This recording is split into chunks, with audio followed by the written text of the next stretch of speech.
106 miles to Chicago. We got a full tank of gas, half a pack of cigarettes. It's dark, and we're wearing sunglasses. Hit it. Are you telling me you built a time machine? What, a DeLorean? This is a conspiracy.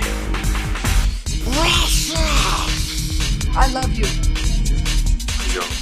I have come here to chew bubblegum and kick ass. Life moves pretty fast.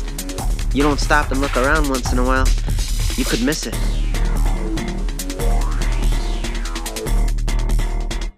Hello everyone, welcome back to another episode of Movie Reviews No One Asked For. Today we'll be actually ranking the 2023 Best Picture nominees.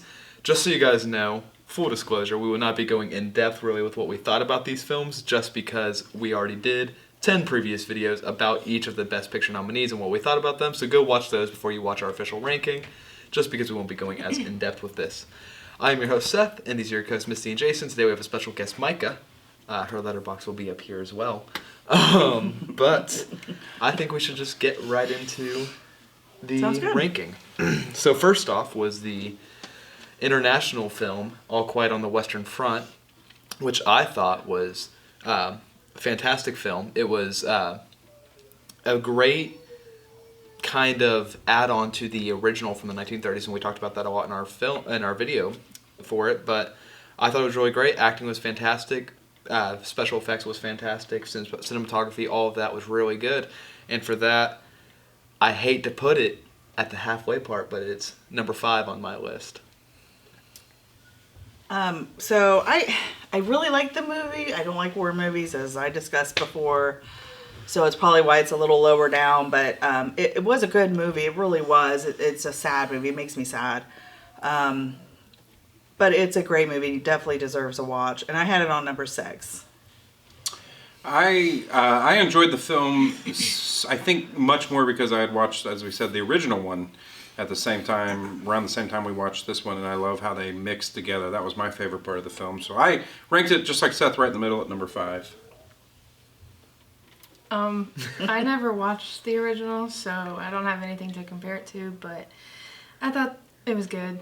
It's very good. I like the sound. They had some pretty good sound in there, but I don't know. I just thought it was a pretty well-told story, so I put it at number 4.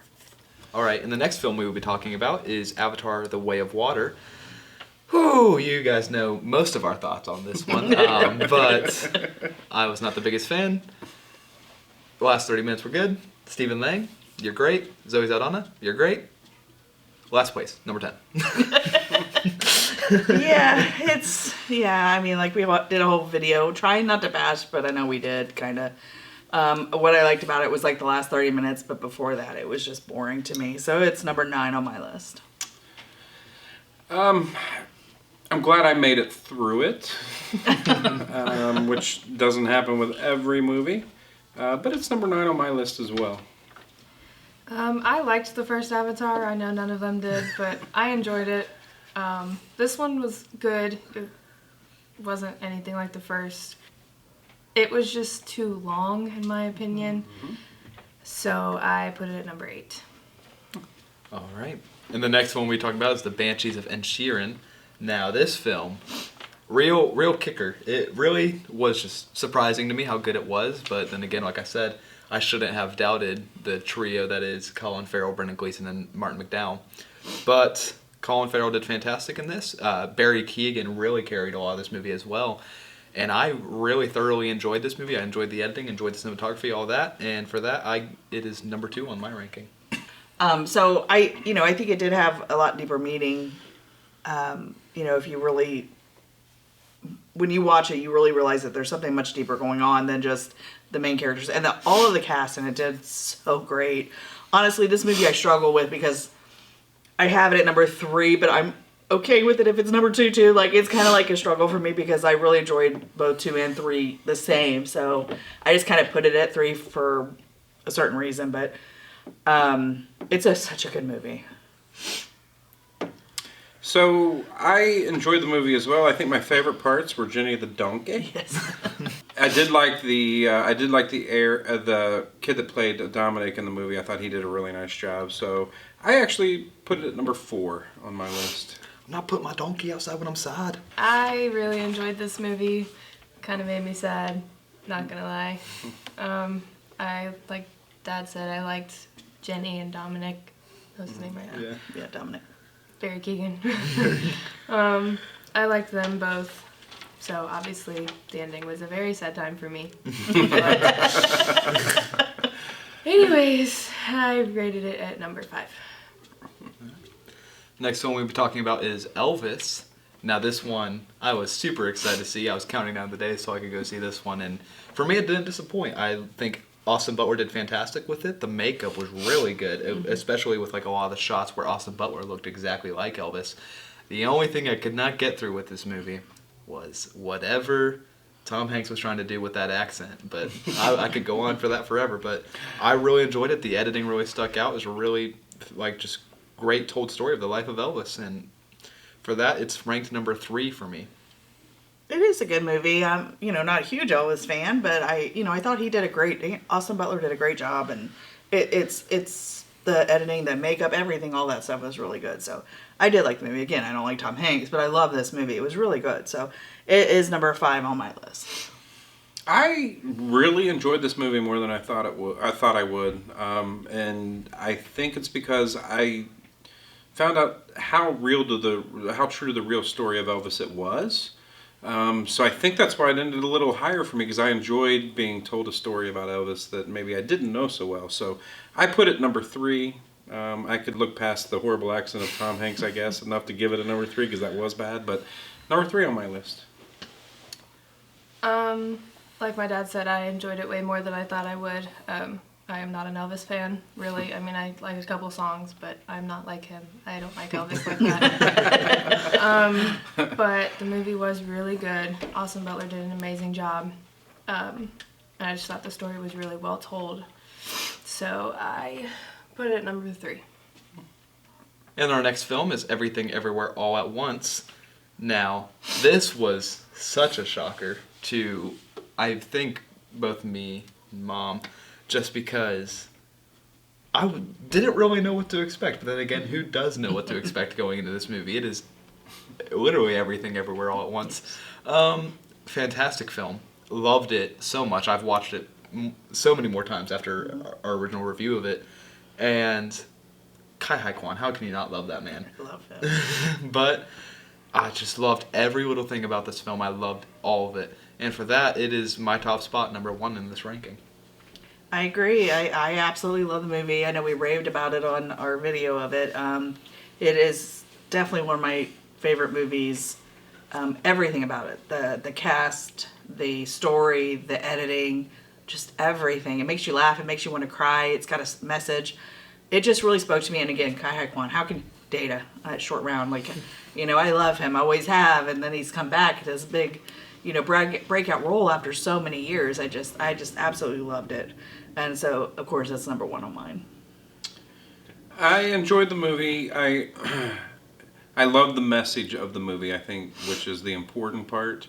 Like I said in the original review, some of it was a little over the top for me, so it's not my favorite movie of the year. But I still ranked it really high. It's number 2 for me, simply because of the story and the underlying meaning can relate to so many people. I like the movie. I like Kai Hai Kwan the best, but that's really the only thing I liked about the movie. I just didn't enjoy it as everybody else did. But it was still good. Just a lot to follow. It is. I agree with you. I mean, there's nothing wrong with that. It is like a lot of, it's a big storyline. It's a lot. And might be a little long. I think that was my complaint of it too. It was long. Yeah. But unfortunately, this is number 6 for me. Sorry. It's subjective. You don't have to be sorry. You're fine. Our next film is The Fabelmans, directed by Steven Spielberg. Let's not bash him as hard this time. I enjoyed the movie. I thought it was good. I liked seeing a serious kind of a role from Seth Rogen, which is something you don't really see that often. But I think the kid actors did really good with it. Paul Dano, how can you not love him? Michelle Williams did okay. Still not very happy about her nomination, but not much I can do about that. I'm not in the Academy. But for that, it's rated number 7 for me. Yeah, I mean, it was okay. Like, I watched it once. I'll never watch it again. It was fine. I think, like you said, Seth Rogen did a great job. I think he definitely deserved props that he did not get. Michelle Williams, I totally agree with Seth, should not have gotten the Oscar nod. I'm sorry. In my opinion, anyway. Paul Dano, I love him anyway. I think he's a great actor, very versatile. So I thought he did a great job, but just wasn't a fan of the movie. Like I said in our other videos, so it's number 7 in mine. Yeah, it was a long movie that had parts of okay and parts of I was bored out of my mind. I think what I liked most about the movie was actually watching how he made special effects when he was a kid and brought that stuff to life. So I ranked it number 8 in my list. The movie was okay for me. It was just pretty cool, like, comparing it to what I go through with him, because he is very into making movies and stuff, so it's pretty cool to compare it. And Seth Rogen did an amazing job. I feel like he deserves the nomination more than the other guy. I don't remember his name. Judd Hirsch. Yeah, sorry, but I do. I think he deserves it more. I agree. 100%. But overall, it wasn't one of my favorites, so I ranked it at number 7. And our next film, so a film that I know we all loved, Tar, directed by Todd Field. Kate Blanchett, you did good. Number 9. All right. Yeah, Tar. I don't... You'll see the video. I mean, if you've watched the video, you know none of us cared for it. I mean, Kate Blanchett did what she could do for it. I guess she carried the movie, but I don't know. It's number 10 on mine. It's just, I can't. So you want me to say a positive about it? My positive is I think I got 2 loads of laundry done while they watched Tar. I got halfway through the movie, did not like it, did not keep my interest, so it's dead last, number 10. I've been told if I don't have anything nice to say, to not say it at all, so number 10. Very good, Micah. All right, our next film is Top Gun Maverick. Now, talk about a comeback for a movie. Now, that was so much better than I was expecting. And I think it was worth the wait with all the delays and everything that was happening because of COVID. It was worth the wait. I loved seeing Tom Cruise back in that role. Miles Teller did fantastic as his role as Rooster, and it was heartbreaking. But I love to see Val Kilmer back on the screen as well. But with all of that, I love this film. But even with how much I loved it, it's still number 4 on my list. It was great, and it's. I was so worried, like I said in the other film, that I was worried that it was going to be. How can you make a sequel so many years later and still be good? And they so surpassed anything I ever thought it was going to be. So the nostalgia, I think, is the reason why I put it at number 2, where I thought like the Banshees of Inisherin I like them the same. I think it was just the nostalgia that made me just put Top Gun at 2, just because I did have that goosebumps at the beginning with just the music before it even started. So I have it at number 2. This is where I'm going to talk a little more because I love this movie when I didn't like the first. If you guys watched that video, you know that I was not a fan of the first Top Gun. This one surpassed my expectations. Love the movie. I wanted to say in the last one, it was a much better film because instead of playing volleyball shirtless, they played football shirtless, so it made it a better film. The rest of it, though, I'm just kidding. It was a joke, just because football's better than volleyball. Anyway, that's funny. And it was diversified. There was men and women both playing football. But anyways, I wanted to say that it was number 1 in my film list this year because I thought it was just a great movie, so much better than the first in my opinion, and I loved the movie. I'd watch it again and again. Yeah, I watched the original right before the second one came out, and the original was good. It was not what I was expecting. I wasn't expecting it to be more of a love story, so going into the second one, I was kind of expecting the same thing, but I'm glad it wasn't just a love story. I really liked Miles Teller as Goose's son. He looked dead on him, which was scary. But I think they all did amazing. Tom Cruise, Val Kilmer, Miles Teller, all of them. I think they did great. So it's number 1 for me too. All right, and our next film is Triangle of Sadness. Probably, I would like to make a safe bet and say this was probably the nomination this year that had the most vomit in it. I think you're right. What can I say about this one that we didn't already say besides just Woody Harrelson was funny for the little bit of screen time he had, and Shelby Dean, she did really good for her final outing, which is rest in peace to her. But the film had its moments, but then again, it dragged on for a little too much, and I would say that maybe just cut a bit out of that. Maybe cut out a lot of the puking section. But I enjoyed it, but it's number 8 on my ranking. Yeah, I mean, it was okay. It was Woody Harrelson was definitely the best part of it, like we said in the other movies, or the other video, I'm sorry. So it was okay. I mean, it had an underlying message again to it that I did not realize until I watched it with her the second time, the last half, and I actually got more out of it that time than I did the first time watching it. So that's why it's number 8 on my list. So, yeah, Woody Harrelson was the best part of the movie, like everybody else is saying. Him eating a cheeseburger and fries rather than the food was probably my favorite part. I don't know why. The ending was horrible, so I ranked it number 7 on my list. This movie was okay. It wasn't one of my favorites. I don't know. I had it at number 9. All right, and our final nominee to talk about is Women Talking, which was also the last one we watched and the last one we reviewed on this channel right before this ranking.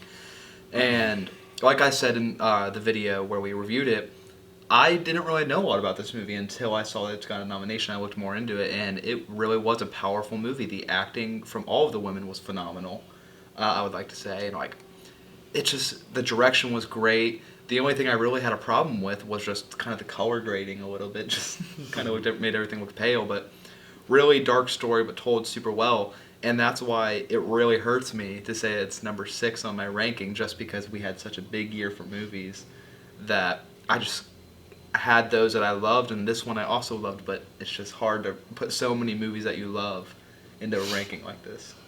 I agree. It's really hard for me to put it where I put it, because this movie did touch me. Like it really affected me a lot. And again, the trigger warning, please know it does touch on sexual abuse of women and children. So just so you know that going into it, if you decide to watch it. But it is a great movie. I love how the director, I think she did amazing showing the different, again, like I said in the video, the different trauma reactions, I guess, that people have. And the story was just amazing. And it was really good. And yes, it was one of the shorter films, so I think that helped keep it attention. It kept it shorter, so it kept it more, I don't know how to say it. The story was more condensed. It was more condensed, so it kept, not I would say kept our attention, but it didn't need to be longer. I mean, it made its point, and it was very powerful. So it didn't avatar you with 3 hours. Well, that would never anyway. But yeah. So yeah, like he said, it hurts me to put it at number 4, but I did it just because it is such a deep movie that I don't know how much I could watch it because of that. So I had to put it. I respect it, so I put it at 4. But I'm not something I'm going to watch over and over because it's just too much emotionally, I think. So I enjoyed this movie. My favorite part of the movie, I think I kind of liked. I know you didn't like the color grading, but I liked the way they made it seem darker for a darker film. Honestly, I think that's what I enjoyed of it. It did bring horrible things to light, so it was told in a good way. So, but I ranked it number 6. There was a lot of good movies this year, so it's hard for me to move it up any higher than that. But I put it just like Seth at 6. I really enjoyed this movie. I feel like all the women in it did amazing. Like my mom said, like the responses to the trauma and how they were all different was amazing. And with my dad, I like the color grading too. I did I'm too, not actually. very picky about that. So, but I just thought the whole thing was just very powerful, and it kind of made me want to cry. So I put it at number 2. All right, well, that was all 4 of our rankings for this year's Best Picture nominees. If you guys would leave your rankings down in the comments. We'd love to read them. All of that, tell us what you want to win and all of that. But thank you guys so much for watching. If you guys did enjoy, please like, subscribe, just so you guys can see when our next videos come out. We'll be doing much more from now on. that are more wide than these year's Oscars. But we'll be going more in depth with different movies now coming up. But thank you guys so much for watching and have a great rest of your day.